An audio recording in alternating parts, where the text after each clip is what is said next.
Magandang araw ulit sa inyong lahat mga kamatsas. Tuloy pa rin tayo dito sa Lu Miaoyi Game Series. Round number 5 and round number 6 ang i-analyze natin. Matapos kang pisakin lahat ni Miao Miao, yung apat na magkakabarkadang taga-Spain, ngayon, taga-Germany ang nakalaban niya. International Master Matthias Roder.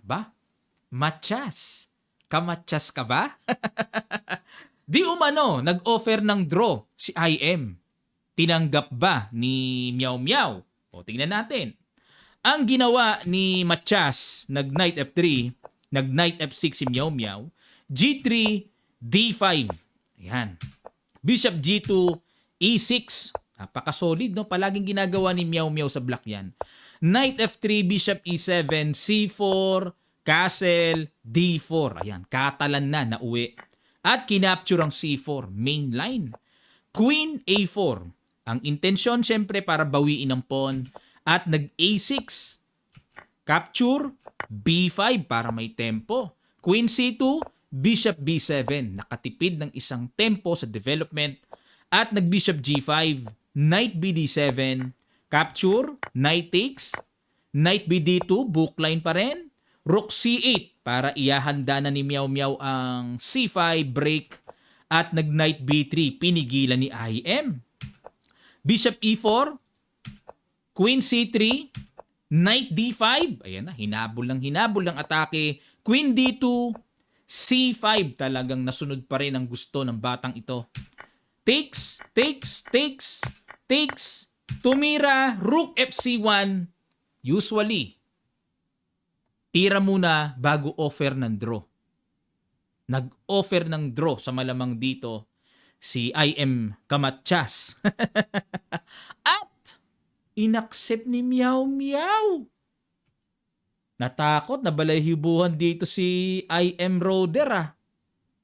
Tinanggap naman ni Miao Miao. Parang ngayon pa lang ako nakakita ng mabilis na tabla ni Miao Miao. Bakit kaya pinatabla ni Miao Miao? Ibigay ko sa inyo ang pagkakataong mag-comment sa ating section below. May dahilan si Miao Miao. Idudugsong ko ang kwento na yan sa susunod nating video Pero alam ko meron kayong kanya-kanyang sagot. Ba't kaya pinayagan ni Miao Miao sa unang pagkakataon na patablahin ang player na ito? Sige, lapag lang Ngayon, diretso tayo sa round number 6.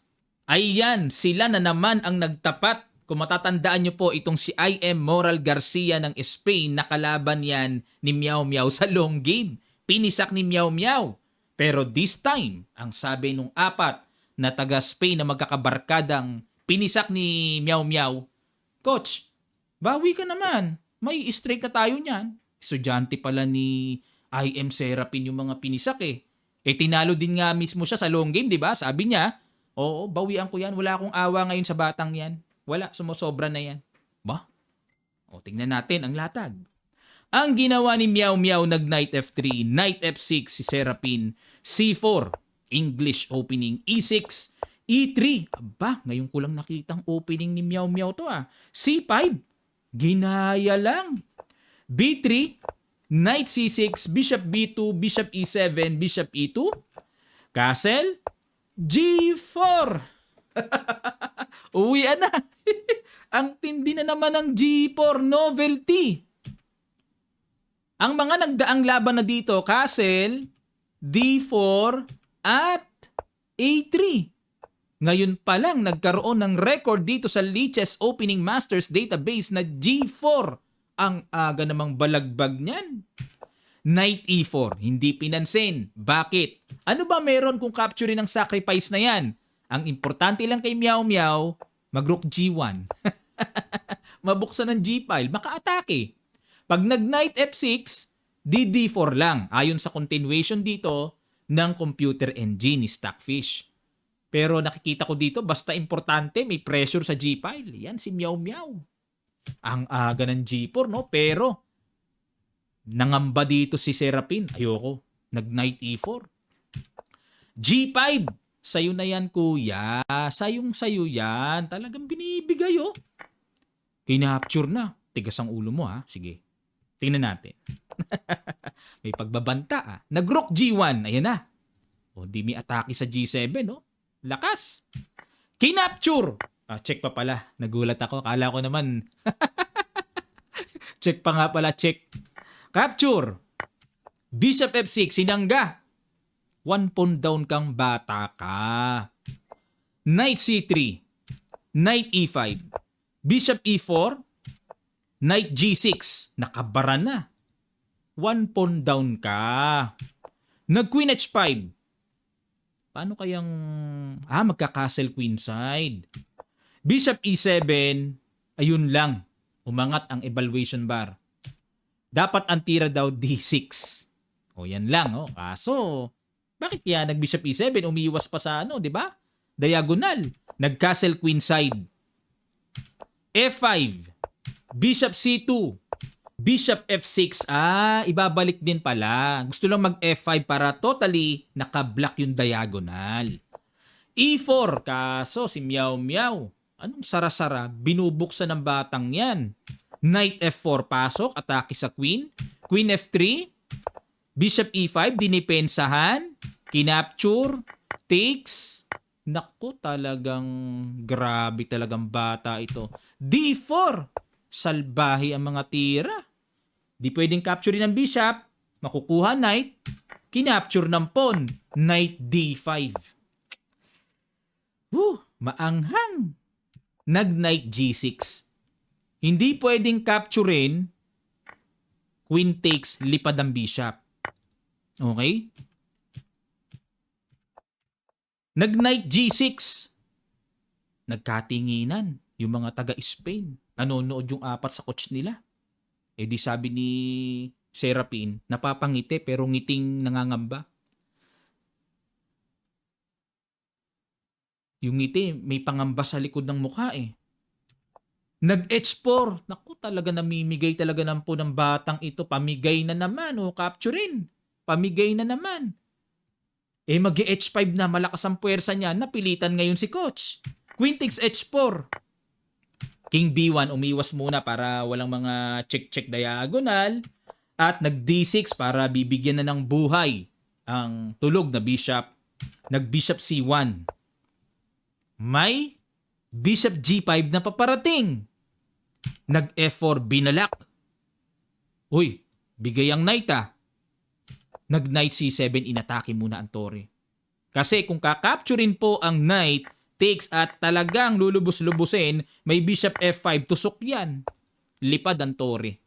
Kaya sa mga pagkakataong ata-atake, isipin nating mabuti kung talagang safe o hindi. Nag-knight C7, Rook B8 iwas, Queen D5 check, nag-Rook F7 sangga, lamang na block dito. Balagbag ang tira ni Meow Meow Nag C5, talagang pressure to the max. Queen E7. Hindi kasi pwedeng capturing ito, may takes then mawawala ang depensa ng bishop. Kaya nag Queen E7, Knight B5, diniinan ng pawn sa D6, nag-Bishop E6. Pero teka muna mga kamatsas. Pamigay na naman ang pawn. Tambak na ang lamang ng pawn ng black dyan. Pero hindi kinain. Kasi ang balak dito ni Meow Meow kakapturin ang Knight takes. Tapos Rook E1. Ipipin.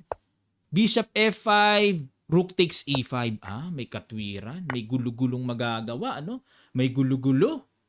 Balik tayo. Pero, nag-Bishop E6 muna, talagang masama ang hinala ni Serapin dyan sa queen na yan.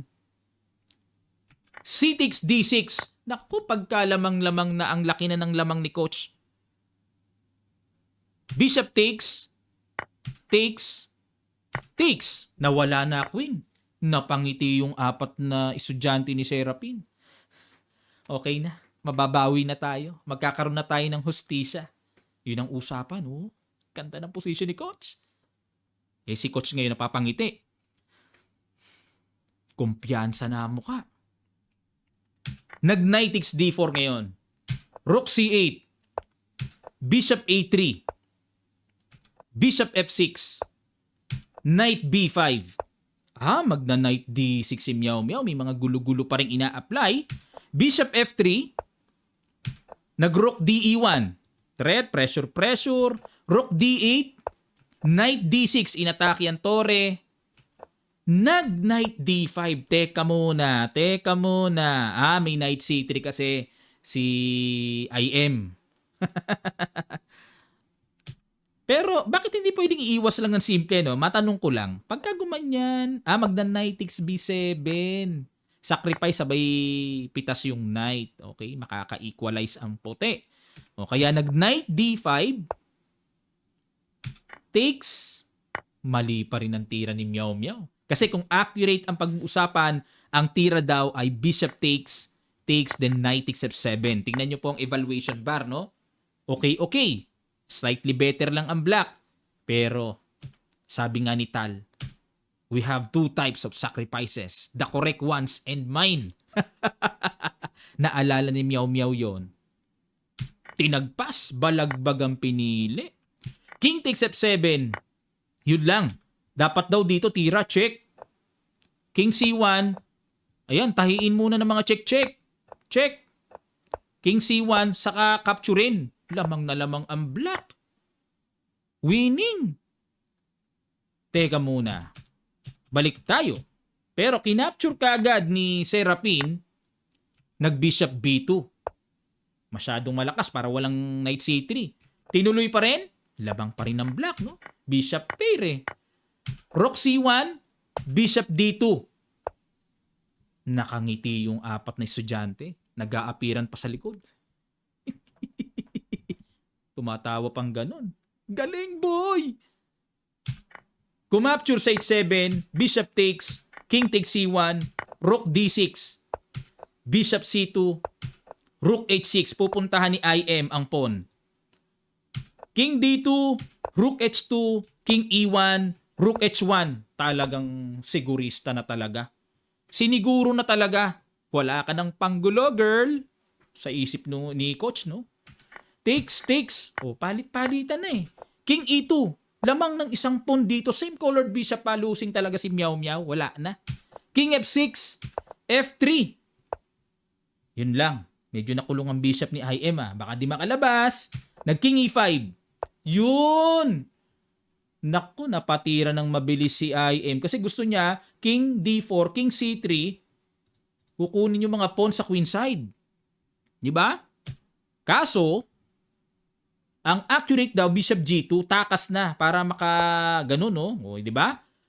Yan. Pag king E5, napatira ng king F2. Wala ngayon tatakbuhan ng bishop. Pero sa isip ni IM, di ka naman makakadikit dyan eh. Kuha yung pawn sa F3. Hindi makukulong yan. Nag-G5. Ayan, nagpaniguro si IM. Baka mamaya magkakulungan, mag-G4 para may pangpatakas.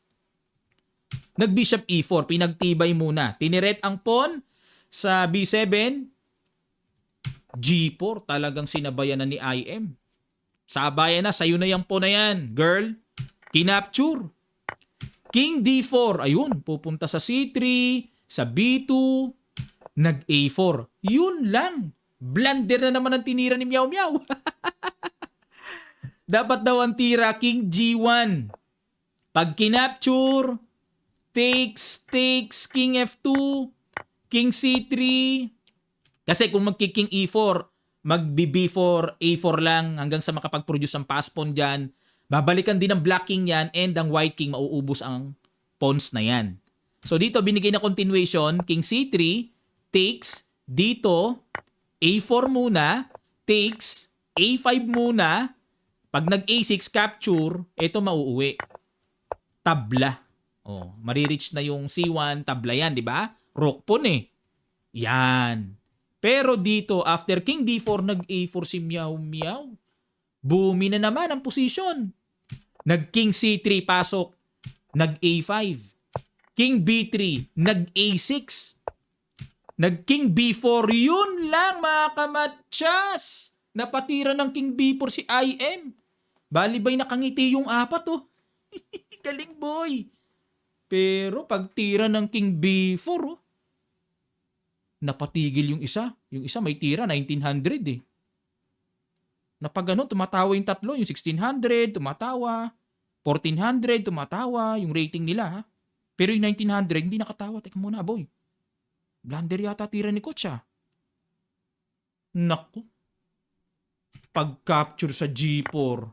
Wow, wow, wow, wow, wow, wow, wow, wow, wow, wow. May ganun pala. Depensado na nga pala yung bishop.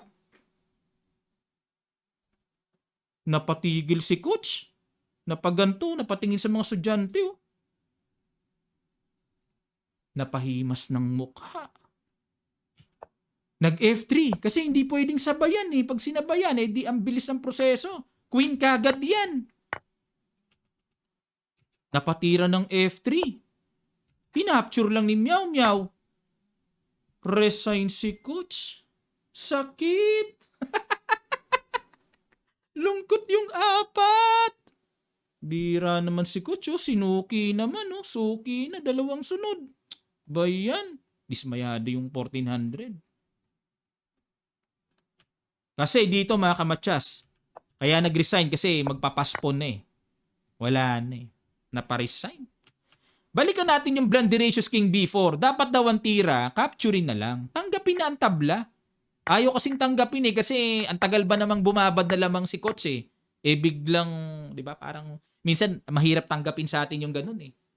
Ang dami mong winning tapos biglang matatabla. Natalo pa. Dahil, yun na nga. Okay, yan po ang kwento ng round number 5 and round number 6. Sana po nagkaroon kayo ng laro-larong imagination. Na-enjoy nyo, na-entertain kayo. Magkita-kita naman tayo sa kaganapang nangyari. Sa laro pa rin ni Meow Meow ng round number 7, yan po ang inyong abangan. Maraming salamat sa mga gusto pong mag-avail ng Kamatsas merchandise. Ang link ay nasa comment section below lang. Bye-bye!